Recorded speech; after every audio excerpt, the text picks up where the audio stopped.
पण काल सकाळी तुम्हाला असं वाटलं होतं की आज धनंजय मुंडेंचा राजीनामा होईल म्हणून? तर न्याय धनंजय मुंडे असेपर्यंत होणार नाही. एका मंत्र्याला त्याच सरकारच्या कंपनीमधनं असा आर्थिक नफा मिळवत आहे. पोलिसांची भूमिका सगळे इतकी पोलीस वादग्रस्त तिथे आहे. त्यांना नमस्कार केल्याशिवाय पुढे हलतच नाही. आता हे जेव्हा विष्णू चाटेच्या ऑफिसमध्ये होते तेव्हा त्यांच्याबरोबर पोलीस अधिकारी होता. होते माझ्याकडे 3 दशा केसेस आहेत ज्याच्यावर आज तगायत एफआयआर नाही.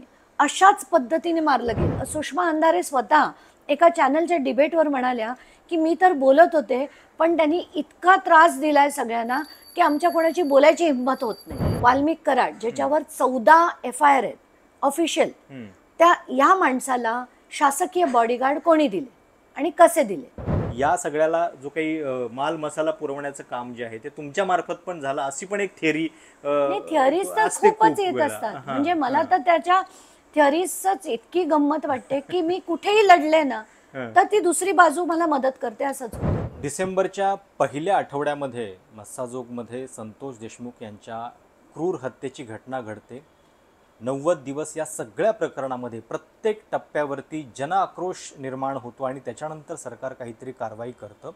आणि या सगळ्या घडामोडीनंतर काल अनपेक्षितपणे अचानकपणे एक घडामोड घडते आणि धनंजय मुंडेंचा पुढच्या 24 तासामध्ये राजीनामा देखील होतो. जे फोटो या क्रूर हत्येचे इतक्या दिवसांपासून सत्ताधाऱ्यांच्याकडे होते ते फोटो सगळ्या महाराष्ट्रानं पाहिले.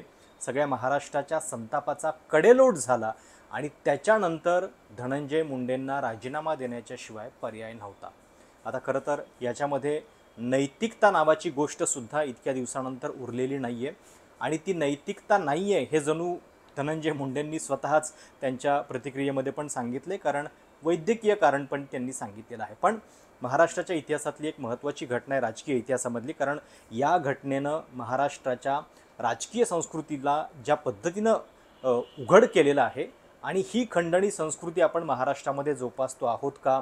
प्रत्येक राजकारण्यांचे असे आका तयार झालेले आहेत का? आणि त्या माध्यमातून मग ही जी सगळी एक संस्कृती पोचली जाते त्याचा देखील कुठंतरी गांभीर्यानं विचार करण्याची वेळ आलेली आहे. या सगळ्या प्रकरणामध्ये जे लोक पहिल्यापासून बोलत होते त्यापैकी एक नाव आहे सामाजिक कार्यकर्त्या अंजली दमानिया यांचं. त्या मस्साजोगमध्ये गेलेल्या होत्या. धनंजय मुंडेंची सगळी प्रकरणं कृषी मंत्री म्हणून असतानाची त्या वारंवार उघडकीस आणत होत्या, निडरपणे लढल्या आणि आता या सगळ्या राजीनाम्यानंतर आपण त्यांच्याशी बातचीत करणार आहोत.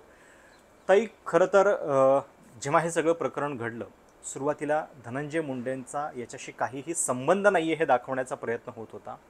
धनंजय मुंडेंचं विधान होतं की म्हणजे बीड हेच केवळ बिहार आहे का अशा पद्धतीचं. अजित पवार सांगत होते की पुरावे द्या माझ्याकडे आणून.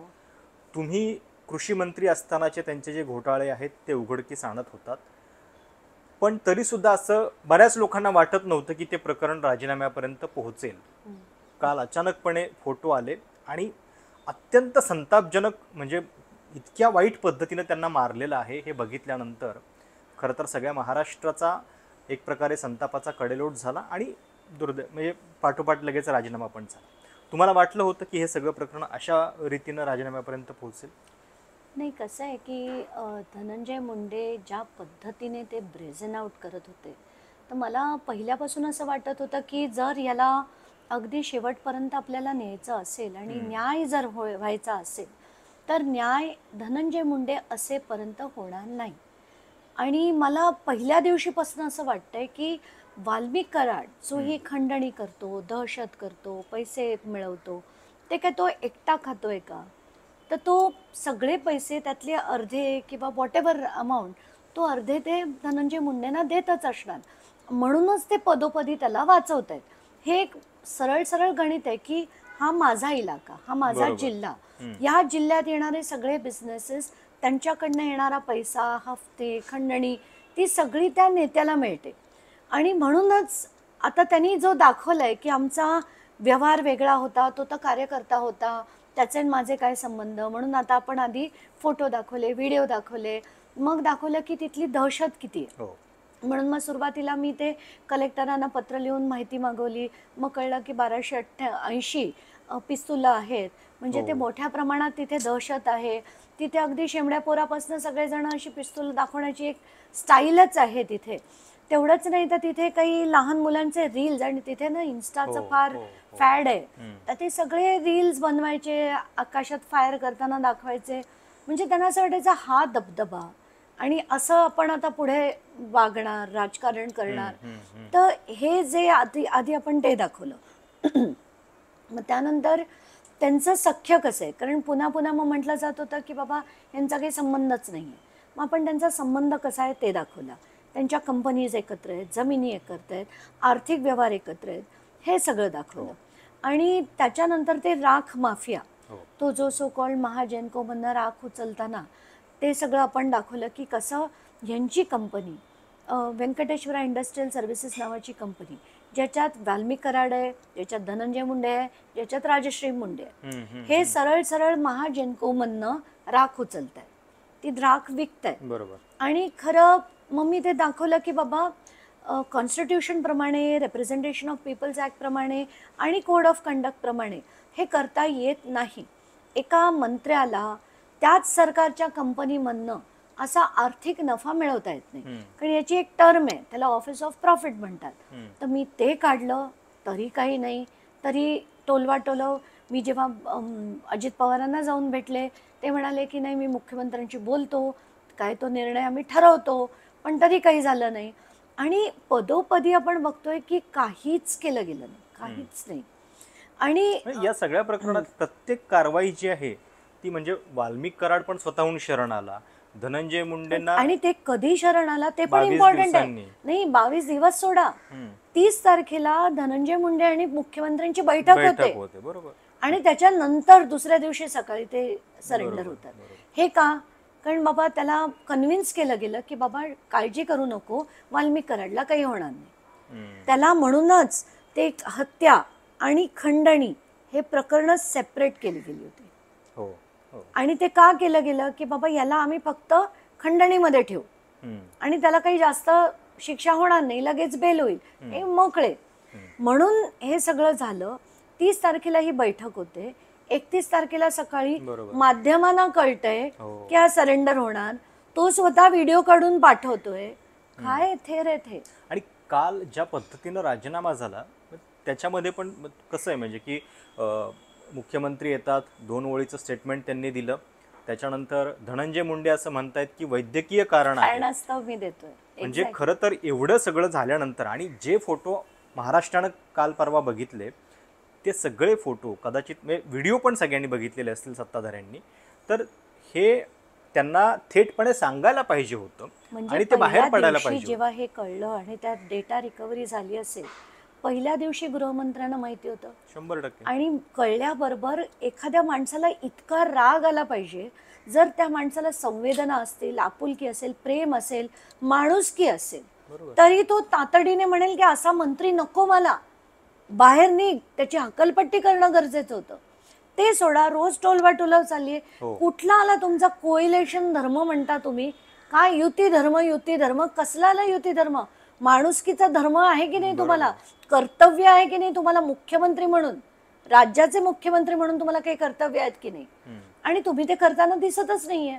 तुम्ही तुमच्या अजित पवारांच्या माणसाला वाचवताय, तो माणूस त्याच्या माणसाला वाचवतोय. काय चाललंय काय? म्हणजे कोणी यायचं, चिरडून निघून जायचं. आपण पोलिसात गेलं ते काही कारवाई करणार नाही, कोर्टात गेलं तिथेही काही होणार नाही, कारण पोलीस स्ट्रॉंग केसच बनवणार नाही. म्हणजे आणि या केसमध्ये तर काही पोलिसांच्या वरतीच संशय आहे, म्हणजे काही पोलिसांची भूमिका सगळे इतकी पोलीस वादग्रस्त तिथे आहे. त्यांना नमस्कार केल्याशिवाय पुढे हलतच नाही. अगदी मागचे एक SP होते, त्यांनी देखील वाकून नमस्कार केला होता कराडनं. अशी तिथली परिस्थिती असताना, त्यांच्या पोलिसांबरोबर सगळे ते फोटो काढत असताना ते काय इन्व्हेस्टिगेट करणार आहे? आणि हाईट 9 तारखेला हे सगळं झालं. त्याच्यानंतर पोलीस कराडच्या माणसाला म्हणजे बालाजी तांदळेला पत्र देतात की आपल्याला या सगळ्यांचा शोध घ्यायचा आहे, तर तुझी गाडी काढ. कराडच्या माणसाची गाडी बालाजी तांदळेच्या गाडीत पोलीस बसतात आणि 10,000 किलोमीटर शोध घेतात, आणि तो कराडचा माणूस त्याच्या साथीदारांना पकडवून देईल हे आपण बिलीव्ह करायचं. पटतंय? पोलिसांकडे महाराष्ट्रात गाड्या नाही आहेत, गरज काय होती त्याची गाडी घेऊन फिरायची?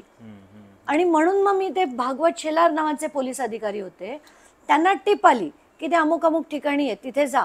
आणि मग ते आणि बालाजी तांदळे तिथे गेले शोधायला.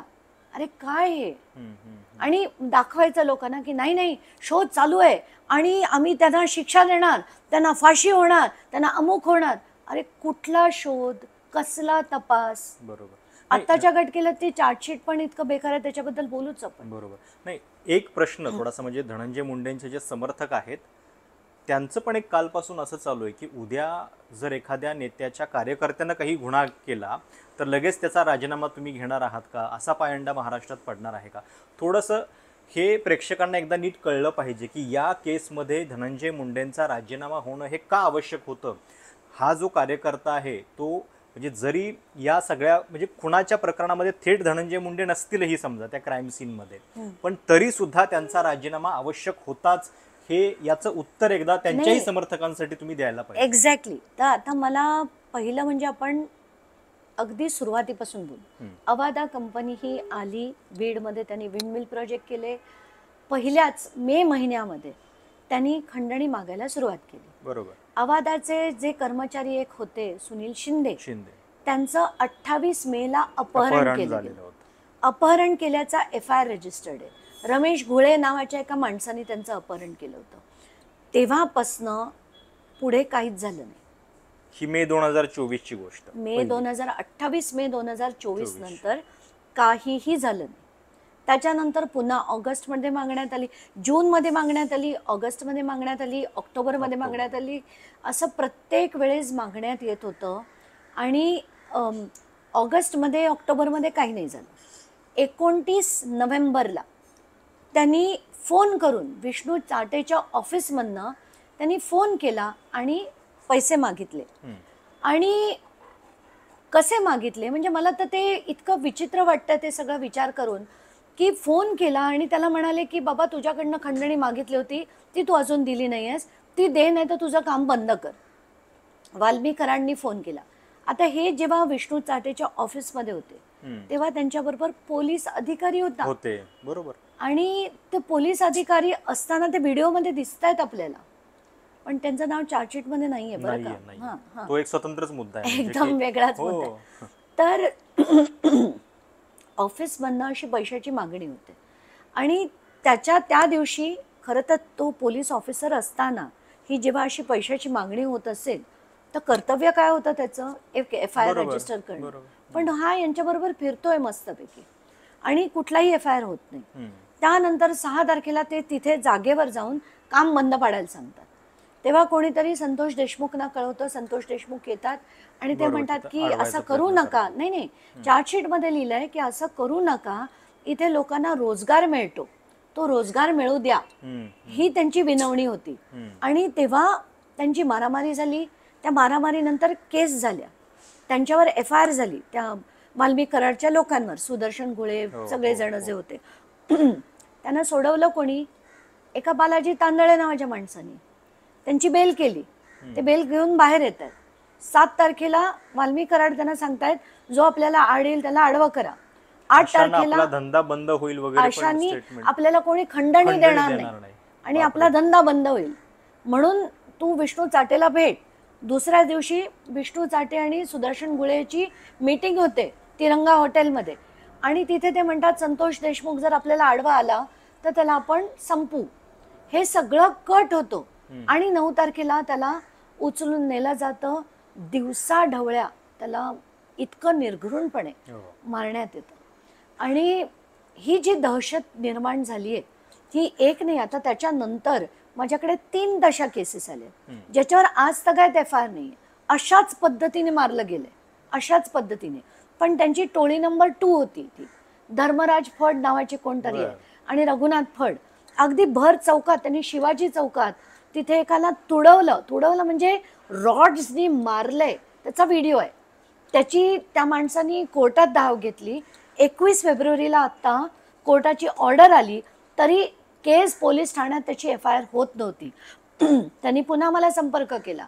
मग मी SP-कडे ते दिलं आणि SP-ना सांगितलं याच्यावरती केस करून घ्या. SP म्हणाले दुसऱ्या दिवशी होईल. दुसऱ्या दिवशी झाली नाही, परत फॉलोअप घेतला. तिसऱ्या दिवशी शेवटी ती FIR झाली.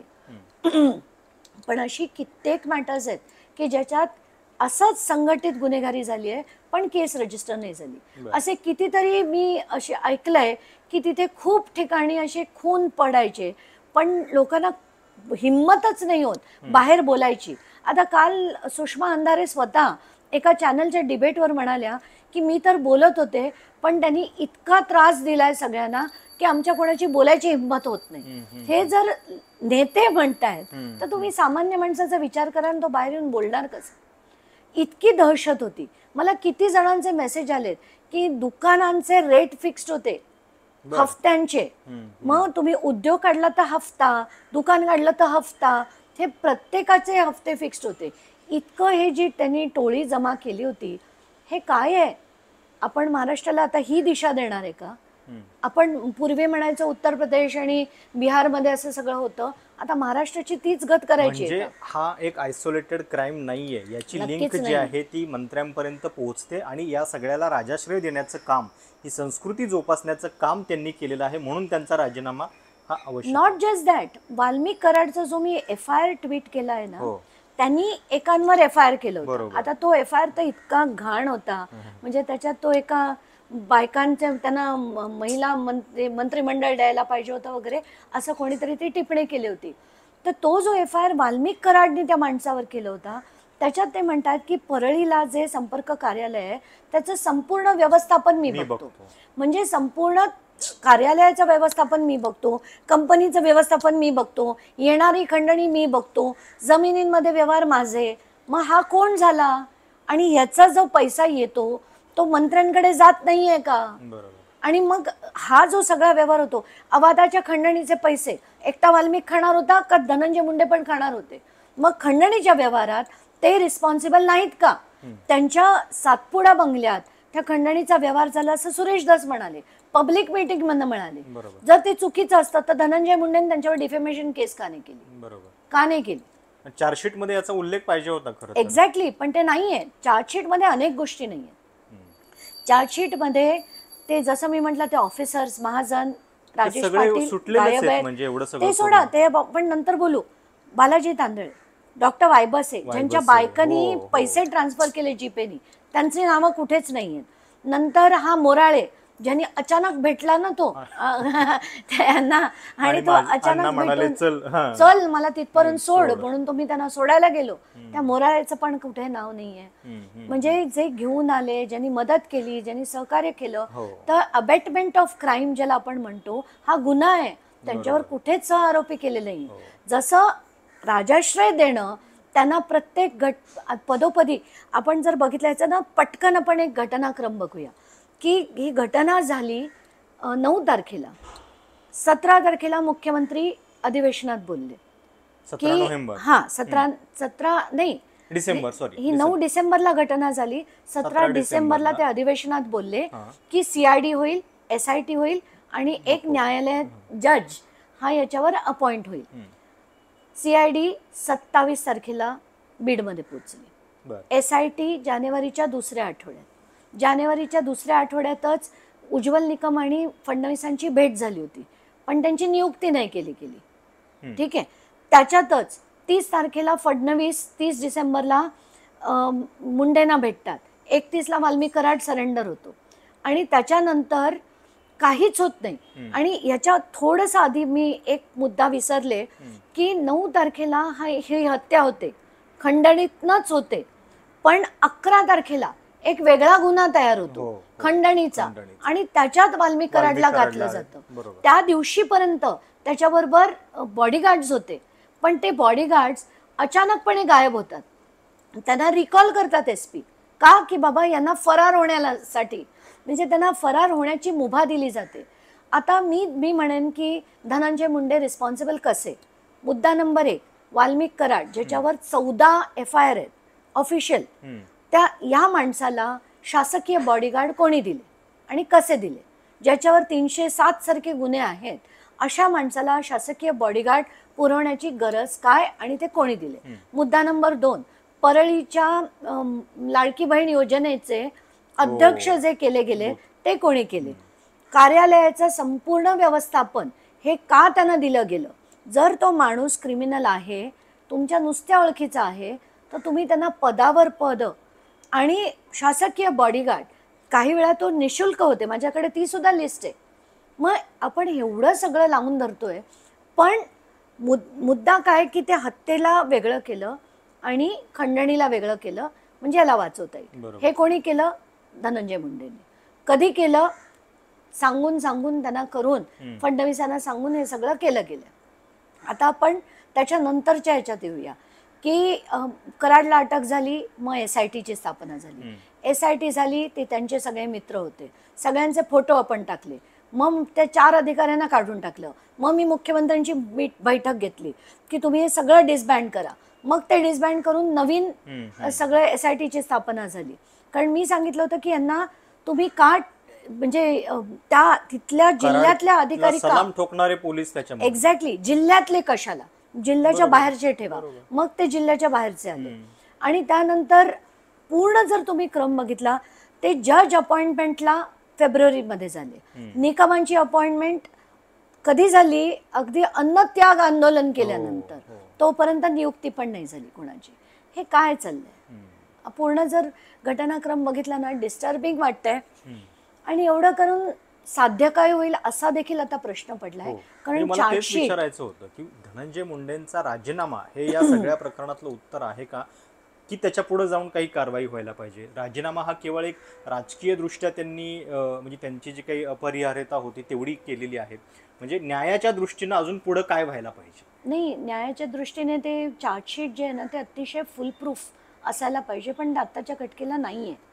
कारण जर आपण बघितलं वाल्मिक कराडचं, जसं मी म्हटलं, 2च ठिकाणी स्टेटमेंट्स आहेत. एक, वाल्मिक कराड सुनील शिंदेशी बोलताना आहे, ज्याच्यात विशेष काही नाही आहे. दुसरं, वाल्मिक कराड सुदर्शन घोळेशी बोलताना आहे, ज्याच्यात विशेष काही नाही आहे. त्याच्यात तो फक्त एवढंच म्हणतो 2 ओळी की आपल्याला याच्या पुढे कोणी खंडणी देणार नाही, आपल्या आडवा जो आड येईल त्याला आडवा करा, आणि तू विष्णू चाटेला भेट. आता उद्या उठून तो म्हणू शकतो की मी तर नुसतं ठार मारायला कुठे सांगितलं होतं, तर ते मारा म्हणजे मी त्याला आडवा करा, म्हणजे 2 थपडा मारून त्याला आडवं कर, म्हणून ती केस डायल्यूट करता येईल. म्हणजे रेअरेस्ट ऑफ द रेअर मध्ये ही येणार नाही. त्यामुळे फाशी बिशीत आपल्याला मग हे जर राहिलं तर विसरून जायला हवं. तर म्हणून त्याच्यासाठी आपल्याला लढून या सगळ्या गोष्टी त्याच्यात घालायला हव्या. आणि चार्जशीटमध्ये अजून एक वाक्य धक्कादायक हे होतं की टोळीचा प्रमुख, म्हणजे जर ही संघटित गुन्हेगारी करणारी टोळी आहे तर त्याचा प्रमुख जो आहे तो सुदर्शन घुले दाखवला, वाल्मिक कराड नाहीये. जेव्हा मी ते 536 वर जसं म्हणालास तसं मी वाचलं, तर त्याच्यात लिहिलंय क्लिअर कट की सुदर्शन घुले हा टोळीचा प्रमुख आहे. पण आणि त्याच्या खालची जी लिस्ट आहे त्याच्यात पण पहिलं नाव सुदर्शन घुले आणि 8वं नाव वाल्मिक कराडचं आहे. पण त्याच्यात पुढच्या पानावर 37 नंबरच्या पानावर परत ते रिव्हर्स केलं गेलं आणि वाल्मिक कराडला नाव पहिलं त्याचं आलंय. आणि मी जेव्हा चौकशी केली, अधिकाऱ्यांना विचारलं, तेव्हा त्यांचं असं म्हणणं होतं की नाही, ते मकोका जेव्हा लागलं तेव्हा तसं होतं आणि तेव्हा कराडला अटक झालेली नव्हती. पण खरं तर हे दुरुस्त करायला हवं होतं त्यांनी चार्जशीट मध्ये, ते केलेलं नाहीये. तर हे सगळं सस्पिशियन्स लूपहोल्स ठेवण्याचं काम, कारण कायद्यात हे काय शोधतील? लूपहोल्स, आणि ती आपण ठेवताना दिसतोय. नाही, मगाशी बोलताना तुम्ही जो एक उल्लेख केला की अजित पवारांच्या भेटीसाठी तुम्ही गेलेला होता, आता मला असं एक जसं जाणवलं की ज्यावेळी तुम्ही गेला असाल भेटायला त्यावेळी ही सगळी गोष्ट, हे सगळे फोटो हे अजित पवारांनी सुद्धा पाहिलेले असतील कदाचित. आय डोंट नो, म्हणजे कदाचित जर त्यांनी पाहिले असतील, पण गृहमंत्र्यांनी तर नक्कीच बघितले असतील, कारण ते तर गृहमंत्री आहेत, त्यांच्याकडे सगळे व्हिडिओ फोटो गेलेलेच असतील. पण त्यांनी का करू नये? मला अजित पवारांचं ठीक, मला असं वाटतं गृहमंत्री हेच आपले मुख्यमंत्री आहेत, आणि मंत्रिमंडळात अशा लोकांना, इतक्या निर्दयी लोकांना ठेवणं योग्य आहे का नाही हे त्यांच्या कॉन्शियसला त्यांना जागवायला तसं वाटत नाही का की असं झालं नाही पाहिजे? कालपासून एक नॅरेटिव्ह असं तयार केलं जात आहे की हा राजीनामा जो आहे तो देवेंद्र फडणवीस यांनी घेतलेला आहे, अजित पवारांच्या पक्षाकडून हे केलं जात नव्हतं, पण मुख्यमंत्री म्हणून देवेंद्र फडणवीस यांनी अशा काही गोष्टी केल्या की ज्याच्यामुळं हा राजीनामा झालेला आहे. देवेंद्र फडणवीसांकडे याचं एक श्रेय एक प्रकारे त्यांना दिल्याचं हे केलं. नाही, देवेंद्र फडणवीसांकडे कसं आहे की त्यांचे अनेक पिट्टू आहेत, ते छान छान त्यांच्याबद्दल बोलतात, नॅरेटिव्ह तयार करतात. म्हणजे दरेकर म्हणा, लाड म्हणा, आता नवीन न्यू फाइंड या बीड प्रकरणातले सुरेश धस आहेत, त्यांनी सगळं ते रिकन्स्ट्रक्ट करून सांगितलंय की नाही नाही, त्यांनी तर म्हणजे हे देतच नव्हते राजीनामा, यांनी भाग पाडलं त्यांना द्यायला वगैरे वगैरे, दॅट इज ओके. पण मला असं वाटतंय की गृहमंत्री म्हणून जर त्यांनी हे पिक्चर्स आधी बघितले असतील, त्यांनी सांगावं ना, स्पष्ट अधिवेशनात सांगावं त्यांनी की मी हे पिक्चर्स आधी बघितले नव्हते आणि मला हे बघितल्यानंतर धक्का बसला आणि मी आता मागितलं. कधी असं बघितले त्यांनी हे पण कधी सांगावं. बघितले हे पण सांगावं.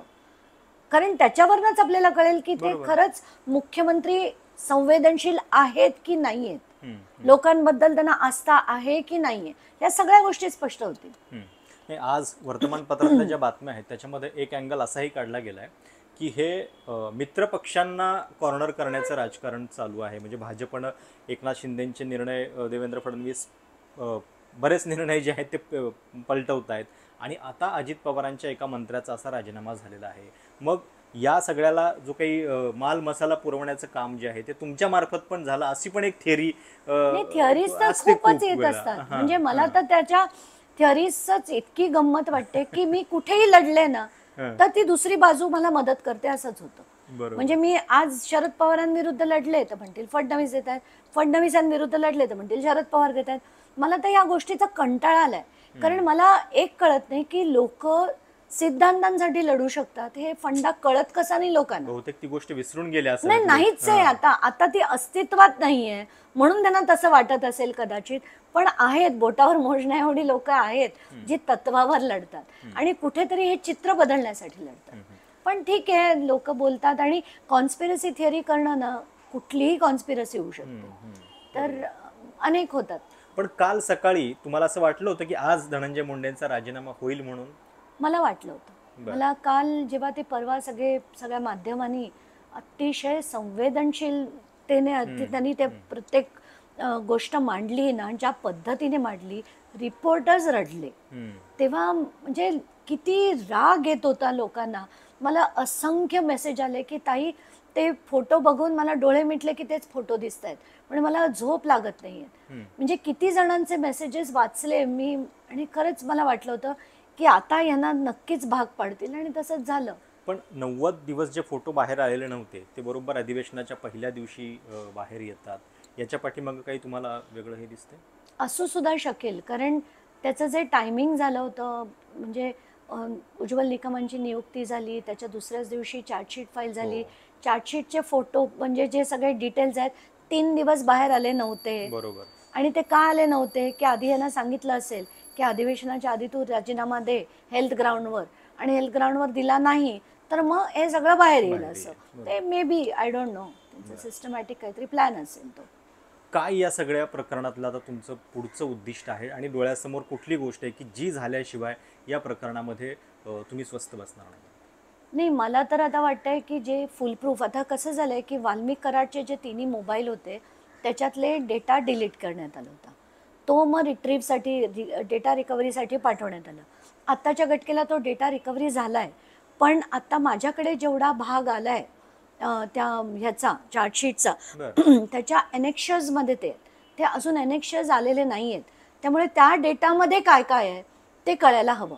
मग हे जे व्हिडिओज आहेत, बऱ्याच गोष्टी, आता जेव्हा माहिती कळेल की जे कन्फेशन्स त्यांनी केलेले आहेत, जे आरोपी आहेत त्यांचे जे कन्फेशन्स झालेले आहेत आणि स्टेटमेंट घेतले गेले आहेत, त्याच्यात अनेक गोष्टी कळतील की हे बघणारे कोण कोण होते, वाल्मिक कराड हे बघत होता की नाही, धनंजय मुंडेंचा फोन गेला होता की नाही. कारण आठवत असेल तुला की जेव्हा पहिल्या दिवशी 2 मोबाईल जे त्या स्कॉर्पिओमध्ये सापडले होते त्याच्यात एका बड्या नेत्याचं नाव आहे असं देखील आपण ऐकलं होतं. तर हे सगळे सीडीआरच्या कॉपीज, हे सगळं चार्जशीटमध्ये परत आल्याच नाही, अजिबात नाहीये. एका बड्या नेत्याला म्हणजे कोणाला फोन केला होता काहीच नाही, कारण ते अमुक जर आपण लढलं नाही ना तर हे दाबलं जाईल. म्हणूनच ते करायला हवं आणि म्हणून मी ती पूर्ण लिस्ट बनवणार आहे. मी धनंजयशी बोलले, देशमुखशी. तर कॉन्स्पिरसीला जन्म दिला. I know. तर धनंजयला मी म्हटलं की मी पूर्ण ते चार्जशीट मधले मुद्दे लिहून काढीन, तुला हवे ते तू बघ, म्हणजे नको ते सोडून दे, पण ते सगळे मुद्दे करून एक पुन्हा लेटर टाक की याचा ॲडिशनल चार्जशीटमध्ये करण्यात यावं म्हणून. तर हे लढायला हवंय आपल्याला हे सगळं करून. तर या सगळ्या प्रकरणामध्ये लढाई अजून संपलेली नाहीये आणि अजून पुढची लढाई लढण्यासाठी काय नेमके त्यांचे प्लॅन्स आहेत हे अंजली दमाणी यांनी आपल्याला सांगितलं. पण या सगळ्या प्रकरणामध्ये म्हणजे खरं तर निकालानंतर एक बहुमताचं सरकार स्थापन झालं. आता ते महाराष्ट्राच्या विकासासाठी काम करेल असं वाटत असताना सुरुवातच मुळामध्ये या प्रकरणानं झाली आणि किती वेगवेगळ्या पद्धतीनं हे नेक्सस राजकारणी आणि या सगळ्या गुन्हेगारी प्रवृत्तीच्या लोकांचं आहे हे उघड करणारी, संपूर्ण महाराष्ट्राला अस्वस्थ करणारी ही केस आहे. आणि काल जरी राजीनामा झाला असला तरी बऱ्याच गोष्टींची उत्तरं जी आहेत ती मिळणं बाकी आहे. त्या सगळ्याबद्दल अंजलीताई आपल्याशी बोललेल्या आहेत. तुम्हाला या सगळ्याबद्दल नेमकं काय वाटतं? या सगळ्या तुमच्या सूचनांचं स्वागत आहे.